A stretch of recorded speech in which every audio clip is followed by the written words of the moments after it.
this election, it is one of the most important in the life of our nation. Because the future is always worth fighting for.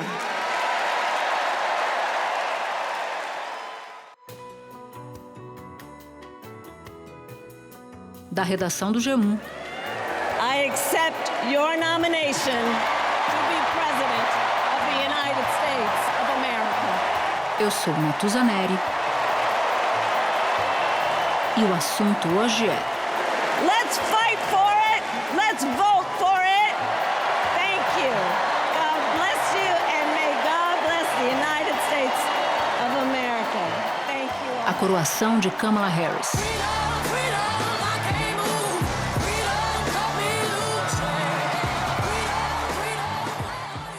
Neste assunto especial A3, minhas convidadas são Raquel Krahenbuhl e Sandra Coutinho, correspondentes da Globo nos Estados Unidos. Elas falam comigo direto de Chicago, no estado de Illinois, instantes depois do encerramento da Convenção Democrata.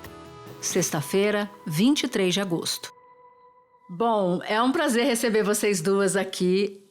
É quase 1h no horário do Brasil. Vocês acabaram de acompanhar o discurso da Kamala Harris.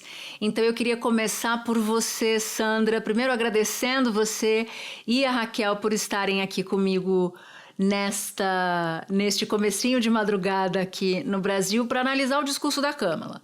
Então, quais são as imagens que ficam desta noite, as mensagens que ficam desta noite na sua avaliação, Sandra? Eu acho que a Kamala Harris tinha uma tarefa muito difícil hoje. Ela precisava se reapresentar aos americanos, ela precisava mostrar firmeza. Nós, mulheres, sabemos que há sempre tetos de vidro nos nossos caminhos, então a gente tem sempre que mostrar que a gente é qualificada para o que faz. Ela queria também mostrar as diferenças entre ela e o oponente do Partido Republicano, Donald Trump. Ela queria mostrar isso e ela fez de uma forma muito inteligente. Ela falou que, como procuradora, ela sempre representava o povo dos Estados Unidos. Então ela descreveu, olha, toda vez que eu chegava na frente do juiz, eu tinha que falar 5 palavras. Kamala Harris, pelo povo americano. And every day, in the courtroom, I stood proudly before a judge and I said 5 words. Kamala Harris, for the people. E ela fez isso e traçou aí o paralelo com as diferenças relacionadas à postura de Donald Trump, que, segundo ela, traçou seria uma pessoa que só pensa nele, né? Aliás, ao longo de toda a semana teve esse tom de que ela defenderia a classe média, defenderia a população comum dos Estados Unidos e faria isso de uma forma diferente de Donald Trump.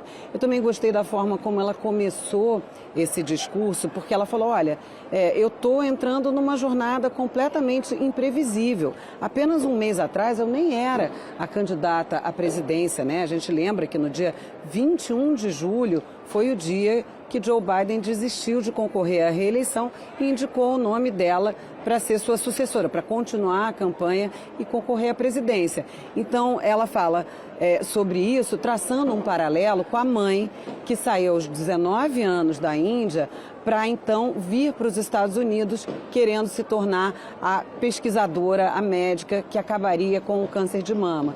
Então, vários paralelos e um equilíbrio muito grande entre o lado pessoal, o lado profissional, o lado um pouco mais duro e o lado mais afetuoso, críticas contundentes ao oponente dela, Donald Trump, e ao mesmo tempo entre o passado e o futuro. Ela representando o futuro, ela quis deixar isso bem claro o tempo todo, e Donald Trump o passado, com o seu slogan de campanha, que é Faça a América Grande novamente, como foi um dia do passado. The consequences of putting Donald Trump back in the White House are extremely serious. He would use the immense powers not to improve your life, but to serve the only client he has ever had, himself. E uma das coisas que eu acho que eu adicionaria, que o pessoal estava falando muito na construção desse discurso e que eles queriam retomar, e que foi a sensação que a gente teve dali, né, de baixo, no meio do povão, era de tentar recuperar o slogan mesmo, né, o termo roubado pelo movimento trumpista do patriotismo. Muitas vezes, muitas das coisas que ela falava, a gente via as pessoas levantando a placa, Estados Unidos, USA, USA, USA, e ela veio aqui justamente para tentar resgatar isso de volta para o Partido Democrata. And we are charting a new way forward. Forward to a future with a strong and growing middle class. De uma maneira geral, muitas pessoas, apesar de ter sido procuradora da Califórnia, ter sido senadora por pouco tempo, na verdade, mas também e vice-presidente, ela era ainda muito desconhecida nessa arena nacional.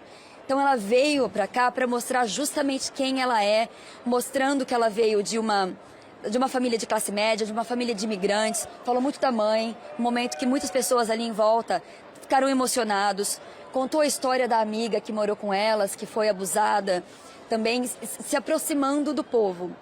Outro ponto também, mais no final, de segurança externa, era outro grande ponto da noite. Ela falou como o adversário dela elogia ditadores.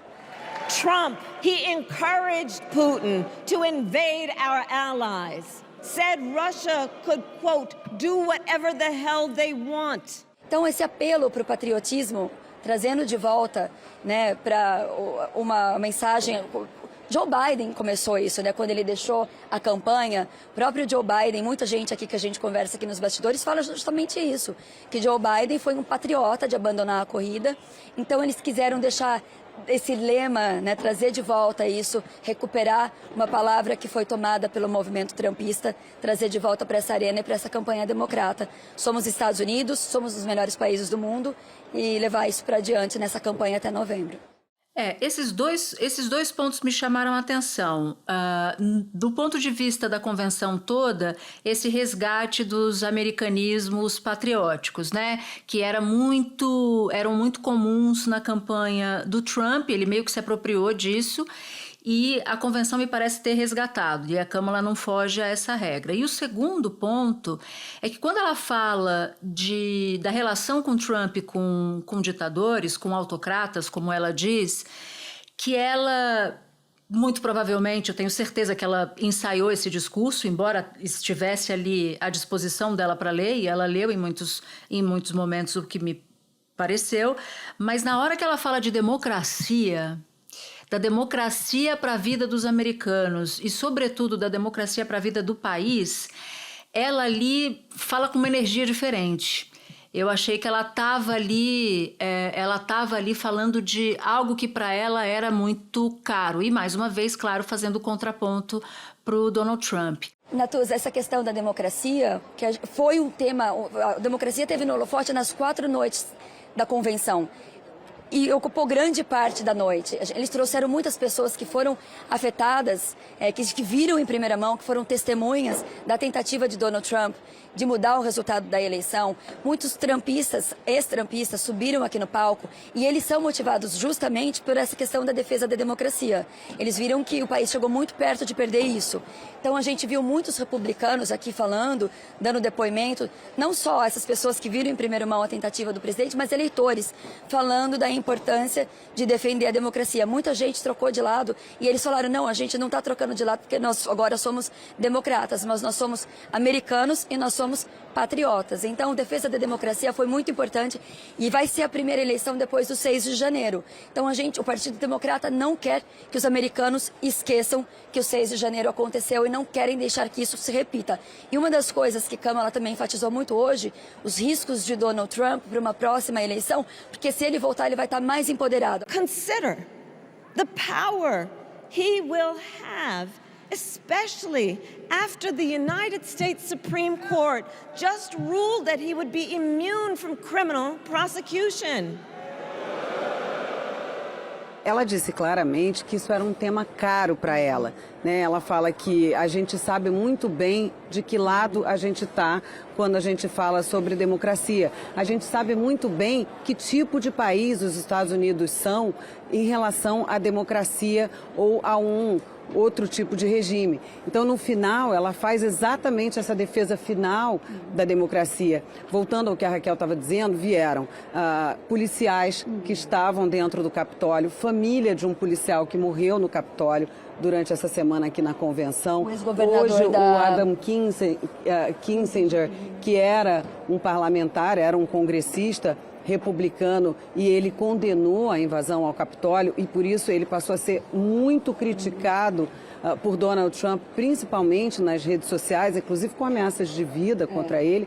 Então, hoje ele esteve aqui para dizer, não, eu era republicano, eu desisti de me candidatar novamente, porque não é esse tipo de partido republicano do qual eu quero fazer parte. Eu quero fazer parte da democracia, jogando pelas regras do jogo, não sendo um outsider que questiona tudo, inclusive a regra básica desse país, que é ser uma democracia a mais antiga da era moderna, 1776, antes até da Revolução Francesa.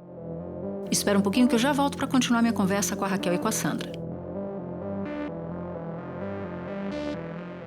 Agora, Sandra, nessa última noite, me chamou a atenção o fato de as mulheres do partido estarem vestidas de branco. Queria muito que você nos ajudasse a entender a simbologia disso. É um momento histórico ter novamente uma mulher candidata de um dos grandes partidos à presidência. A gente lembra que Hillary Clinton foi a primeira, né, em 2016, e por isso as mulheres hoje vestiram branco, a maioria das mulheres aqui estava vestida de branco, para homenagear as sufragistas, as mulheres que vieram antes de nós, sobre o ombro das quais nós estamos, Natuza, e conquistaram o direito de votar.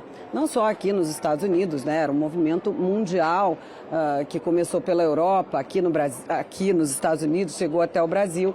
Então, era uma homenagem, às sufragistas que vestiam branco para pedir o direito ao voto, para exigir o direito ao voto feminino, mas também uma referência a Kamala Harris, que usou um terno branco no dia em que a chapa dela e de Joe Biden foi declarada vencedora da eleição de 2020. Então, tinha um duplo significado hoje, Natuza. E havia uma expectativa, uma especulação aqui, né? Se Kamala Harris também estaria de branco, mas ela veio de preto, ela bem mais formal, bem mais presidencial, presidencial, né? Exatamente, o tom dela. Então a cor foi diferente aí para muita gente que estava esperando que ela apareceria novamente de branco, não, preto, num tom mais sério, uma voz até mais impostada. Você estava falando antes, Natuza, que parecia que ela tinha treinado. Ela treinou o discurso na íntegra 3 vezes com o teleprompter. Ela sabia que para ela tem falado para os assessores dela, o principal para ela sabia que o discurso de hoje e os próximos debates são cruciais nessa campanha. Ela que não teve tempo de fazer campanha, ela mesma falou, foi uma campanha que chegou de susto aí para ela, né? Então, ela tem pouco tempo, ela tem 74 dias, ela não pode perder tempo e ela não pode errar. É muito curioso isso, né? Quando vocês falam da vestimenta dela, para dar um ar de presidenciável, porque os trumpistas apontam o dedo para ela dizendo que ela é muito alegre, que ela é excessivamente simpática, tentando transformar uma qualidade num defeito. Mas eu queria muito que a gente falasse sobre a emoção do Tim Walz, porque ele era um caso à parte durante o discurso da Kamala Harris. Eu vi pela TV ele emocionado em diversos momentos e ele é uma figura que cresceu muito, né, em muito pouco tempo. De todos os discursos, de longe o do Tim Walz foi o melhor. O candidato democrata a vice-presidente Tim Walz aproveitou o momento para se apresentar. Começou falando da infância numa cidade de 400 habitantes e da tentativa de ter filhos. Levamos anos, mas tivemos acesso a tratamento de fertilidade. E quando a nossa filha nasceu, a chamamos de Hope, esperança em inglês. We named her Hope. Gus, o filho de 20 anos de Tim, se emocionou nessa hora e gritou, "Esse é o meu pai." No discurso dele, ele fez uma referência futebolística, de futebol americano, né? Então, ele realmente conseguiu levantar, e o apoio dele entre a delegação de Minnesota, que é o estado que ele governa, também era impressionante. Tanto que ontem, quando acabou a convenção, acho que a Raquel já tinha ido embora, eles não iam embora, Natuza. Era uma coisa impressionante. Todo mundo limpando, e eles continuavam pulando e mostrando o cartazinho que era o rosto do Tim Walz. Eu conversei com várias pessoas que trabalhavam na Casa Branca, foram puxados para a campanha, e muita gente me falava que 2 semanas atrás não sabia quem ele era, mas que ele cativou todo mundo. Ele fala, né, a língua do povo, ele se apresenta aí como um americano mais comum, que é um pouco diferente aí dessa elite liberal, democrata, que fala difícil, que fala complicado. Ele fala simples. O discurso dele ontem foi sucinto, claro e objetivo, deu a mensagem dele, passou rápido a mensagem dele, cativou a audiência, né, fazendo as referências a ser um treinador e tudo mais. Pouco falou de Trump, só falou que os alunos dele ali seriam melhores líderes que Trump, porque eles sabem que é importante, quando você é um líder, trabalhar pelo povo. Teremos tempo para dormir quando estivermos mortos. Vamos deixar tudo em campo. É assim que vamos avançar e virar a página de Donald Trump. That's how we'll turn the page on Donald Trump. Uma colega nossa que já foi correspondente em Washington disse assim: já entendi por que eu simpatizo com Tim Walz. E aí todo mundo no grupo de WhatsApp perguntou por quê. Ele falou: porque ele é a cara do Mestre dos Magos. Ah, Raquel não vai. Não vai. Hoje eu vi ele bem de pertinho, Natuza, e parece mesmo, parece. Passou na nossa frente. Nossa, agora eu só vou não vou simpático. conseguir tirar essa imagem da minha cabeça. Eu achava que a Raquel não sabia quem era o Mestre dos Magos, mas me surpreendeu, Sandra. Achei que era só a nossa geração aqui. Eu sou da sua geração, Natuza. Não é não, minha Ela filha, engana não com é essa não. cara de Quase, garota, boba. Eu engano essa cara. Olha Desse só. jeito, talvez. Mas que bom que a referência, a Raquel arrasou na referência e ainda concordou com a Flávia, que é a nossa querida colega. Mas olha só, falando um pouco de Chicago, que é no estado de Illinois, tem aí uma razão e um casamento com a história do Partido Democrata que eu queria muito que você nos ajudasse, Raquel, a entender. Por que a estratégia da campanha focou justamente ali? O partido estava em busca de união, né? Depois de quase uma guerra civil dentro do partido há 30 dias atrás, eles queriam união. Chicago é uma cidade muito democrata, que defende pautas que são muito importantes para o partido, é um porto seguro para a questão do aborto, de direito das mulheres. Muitas mulheres de cidades vizinhas onde o aborto foi proibido vêm para Chicago para fazer o procedimento. É também um lugar que é muito forte em questões trabalhistas, em leis trabalhistas. A região é conhecida por sediar muitas indústrias e fábricas. A população do chamado Meio Oeste é formada majoritariamente por operários. Nos últimos anos, esses trabalhadores viram a condição de vida piorar. E a insatisfação com a classe política aumentou. E, claro, Chicago já tinha sido escolhido antes do partido estar dividido e tudo mais, mas tem essas pautas importantes. E, além de tudo, Chicago está numa posição estratégica, fica no meio de estados, que são aqueles estados cruciais para o Partido Democrata vencer. Eram estados Michigan, Pensilvânia e Wisconsin, que votavam democrata, mas que em 2016 veio, Donald Trump tomou os 3. É o chamado paredão azul, paredão né? azul Pensilvânia, e o paredão, Wisconsin e Michigan. Estados em áreas rurais, em pequenas cidades mais rurais, né? Nas áreas urbanas industriais, que viram o declínio econômico por causa da urbanização e de tudo mais. Em 2016, a mensagem trumpista roubou esses 3 estados. 2020, Biden pegou de volta. E eles querem manter, é essencial manter. A gente lembra que Hillary Clinton subestimou Michigan, perdeu em Michigan, um estado que era fortemente democrata e que Donald Trump tomou. Então eles querem manter. Chicago fica numa posição estratégica importante para o partido, por isso também de fazer aqui, formar esse paredão azul, e tem as pautas importantes também para o Partido Democrata. Eu queria passar rapidamente com vocês sobre o que cada uma de vocês considera como ponto alto para além do discurso da Kamala Harris. Então teve Joe Biden em tom de despedida, teve o casal Obama desferindo ali várias críticas ao Donald Trump. Vocês já citaram o discurso do candidato a vice de Kamala. Teve algum momento específico, Sandra, que você acha que vale a pena ressaltar aqui na nossa conversa? Olha, Natuza, eu estou na minha 5ª eleição americana, né? A eleição de 2008 eu vim ainda como enviada especial e depois já como correspondente. E mais cedo o Guga Chakra me perguntava sobre se eu já tinha visto essa energia que eu estou vendo aqui em Chicago em outras convenções das quais eu já participei, né? Que eu já cobri. E a única que eu consigo comparar é a convenção de 2012, quando Barack Obama concorria à reeleição. Então, eu queria escolher o discurso de Barack Obama, apesar de achar que Michelle Obama é uma oradora ainda mais espetacular do que ele, porque ele é extremamente popular aqui em Chicago. O Illinois é o estado dele, né? O estado onde ele fez carreira política, né? Ele nasceu no Havaí, mas ele fez carreira política aqui. E ele conseguiu... Eu acho que tem muito da campanha dele na campanha de Kamala Harris. Em que sentido? É uma campanha que tenta sair da dicotomia, da polarização do nós e eles.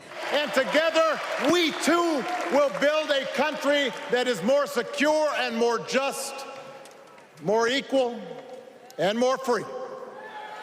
So let's get to work. É uma campanha que tenta se diferenciar de uma visão negativa, segundo a campanha de Kamala Harris. Os oponentes do Partido Republicano fazem uma campanha negativa e fazer uma campanha mais positiva, mais alegre. Vários dias aqui, oradores falaram sobre a alegria, uma campanha alegre, voltada para o futuro. Em vez de ficar sempre batendo nos mesmos pontos, vocês pensam assim, nós pensamos assado. Tentar sair dessa polarização e fazer algo diferente. Por isso que eu destacaria o casal Obama, mas especialmente Barack Obama, pelo fato dele ter brincado. Yes, she can. Yes, she can.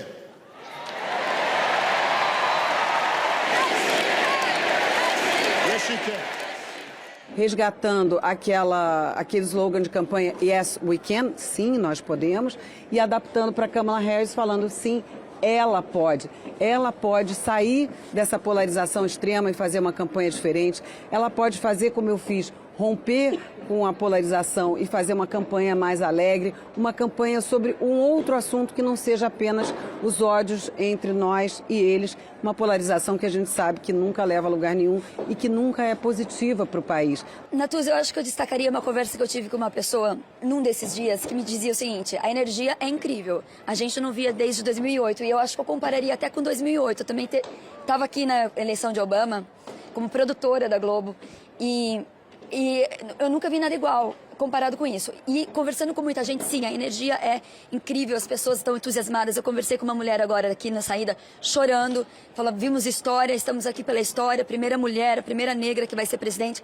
Mas, ao mesmo tempo, o que essa pessoa estava me falando, estrategista democrata, é que eles querem ver como as pesquisas vão estar na semana que vem. Essa pesquisa é do Instituto Ipsos, encomendada pelo jornal Washington Post e pela ABC News. E é um levantamento nacional. Mostra que Kamala tem 49% das intenções de voto contra 45% para Donald Trump. A margem de erro é de 2,5 pontos percentuais para mais ou para menos. E é a primeira vez que eles não aparecem tecnicamente empatados e que ela está à frente. Porque até agora, Kamala conseguiu mobilizar o partido, unir o partido, que a gente estava falando, estava em guerra civil há 30 dias, de uma maneira sem precedentes. Mas, ao mesmo tempo, isso não está se refletindo nas pesquisas. Ela está, assim, subindo nas pesquisas nacionais, nos estaduais. Ela está, em vários estados, ainda tecnicamente empatada com o Donald Trump. Então, eles querem ver o reflexo dessa energia nas pesquisas. Agora eu vou fazer uma pergunta para Sandra e outra para Raquel. Sandra, alguma coisa a pontuar sobre o discurso de Joe Biden? Como é que ele foi recebido? Foi um momento, como eles falam aqui, né, agridoce, né? Ele ficou muito emocionado, ele foi aplaudidíssimo de pé, mas no fundo do coração dele, né, ele é uma pessoa, ele não é só um político que está há 50 anos nos holofotes. Ele sabe que é um discurso de despedida. E é difícil se ele despedir. Ele não queria se despedir ainda. Ele não queria se despedir. It's been the honor of my lifetime to serve as your president. I love the job, but I love my country more. America, America, I gave my best to you. Então ele alternava aquele momento de eu tô sentindo essa emoção com não, vou lá botar aquele rosto de bravo e vou tentar encarar esse desafio de fazer o discurso da melhor maneira possível. Então eu tive um pouco esse sentimento. A gente participou de um encontro com a família Biden em 2012, quando eu cobri a eleição, a convenção democrata, e ele ainda tinha o filho Beau, que morreu em 2015, se não me engano, que era o sucessor político dele, inclusive, que era amigo de Kamala Harris, que era procurador do estado de Delaware, e foi a ponte para que Kamala Harris fosse apresentada a Joe Biden na época que ela era procuradora-geral do estado da Califórnia. Então, eu acho que é uma família muito cativante, muito unida. Então, eles eram coadjuvantes, claro, na convenção que pedia a reeleição de Barack Obama, mas estar ali numa sala pequena, com toda a família, e ter contato, poder conversar com a Jill, etc., me deu uma impressão de que eram pessoas que estavam ali tentando fazer o melhor. E ver esse homem, que teve uma carreira tão honrada, se despedir, teve sim um lado triste. Ele fez um bom discurso, ele não é um excelente chorando, orador, né? Mas foi bastante comovente, sim. Agora, por falar em família, Raquel, teve uma presença oculta aí de outra família. Uma reportagem do New York Times disse que o Robert Kennedy Jr., que é o Bobby, que é um candidato independente à presidência da República, tem cerca de 5% das intenções de voto na última pesquisa, ia desistir e apoiar o Trump. Como é que esse apoio ao Trump bateu na campanha da Kamala? Olha, Natuza, muita gente que votaria nele, na verdade, não gosta nem de Trump e nem gostava de Biden.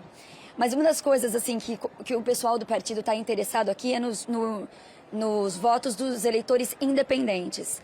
E entre esses eleitores, que é a maioria hoje aqui dentro do partido, Kamala Harris está disparando na frente. Ela tem mais de 10 pontos agora na frente dos eleitores independentes em relação a Donald Trump.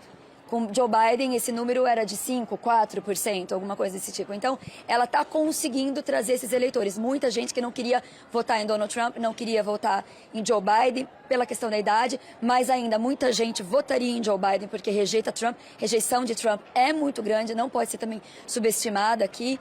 Então, assim, eu acho que, não sei se a saída dele vai ter tanto impacto ou preocupa tanto a campanha democrata, porque eles estão de olho, eles estão conseguindo ver ela crescer entre os eleitores independentes e os eleitores indecisos. Nessa sexta-feira, ele vai anunciar que vai deixar a campanha e que vai apoiar Donald Trump.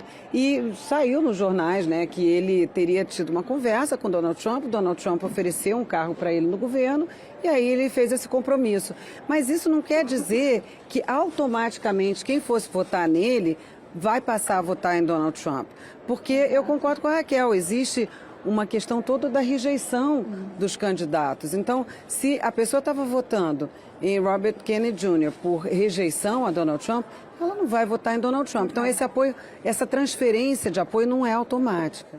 Agora, curioso, porque assim que terminou o discurso, eu fui até a Fox News e foi batata. O Trump rapidamente foi colocado no ar por telefone, criticando a Kamala Harris, naturalmente, mas dizendo que, se ela está prometendo tanta coisa, por que ela não faz agora que ela é vice-presidente, ainda tem mais um tempo de governo? Natuza, entrando aqui hoje na convenção, eu encontrei uma das principais assessoras de Donald Trump na Casa Branca, que está sendo puxada de novo agora para a campanha, a Kellyanne Conway.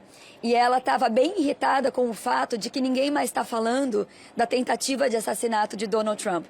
O ciclo de notícia muda muito rápido. Logo na semana seguinte que ele saiu, Joe Biden anunciou que ia sair, teve essa reviravolta aqui dentro, né, do Partido Democrata, mas ela estava bem irritada constrangida com o fato de as pessoas não estarem mais falando dessa tentativa de assassinato. Tentaram matar o ex-presidente dos Estados Unidos e ninguém mais fala sobre isso. Isso é muito impressionante, né? Porque o que aconteceu é algo muito sério, muito grave, né? Você tentar assassinar um candidato à presidência da República é um atentado contra a própria democracia. E o fato de as pessoas estarem falando dela e não desse momento grave, dessa página grave da história americana, é um indício de que a bola tá no terreno dela, né? Bom, gente, eu vou ter que liberar vocês. Aqui já é quase 1h30 da manhã. Se eu pudesse, eu ficava com vocês mais o quê? 1 hora. Mas a gente tem que terminar, porque a gente tem que editar. Tem a eleição ainda, calma, Natuza, que a gente volta. A gente volta, a gente promete. Se voltam. Vai ter muito pela frente, vai ter debate. Vai ter que muito. bom que hoje foi... 75 dias. E que bom que foi uma reunião entre mulheres no dia em que uma mulher é consagrada candidata a presidente dos Estados Unidos. Muito obrigada por vocês toparem conversar depois de uma saga que foi essa cobertura. Um beijo para vocês. Beijo, obrigada a você. Obrigadão, Natuza. Conta com a gente aqui. Para você que ouviu o episódio até aqui, eu vou te fazer um convite. Participar do canal do G1 no WhatsApp. Por lá você pode ativar as notificações e receber as principais notícias do dia direto no seu celular. Este foi o Assunto, podcast diário disponível no G1, no YouTube ou na sua plataforma de áudio preferida. Comigo na equipe do Assunto estão Mônica Mariotti, Amanda Polato, Carol Lorenzetti, Luiz Felipe Silva, Tiago Kazuroski e Gabriel de Campos. Neste episódio colaborou também Sara Rezende. Eu sou Natuza Neri e fico por aqui. Até o próximo assunto.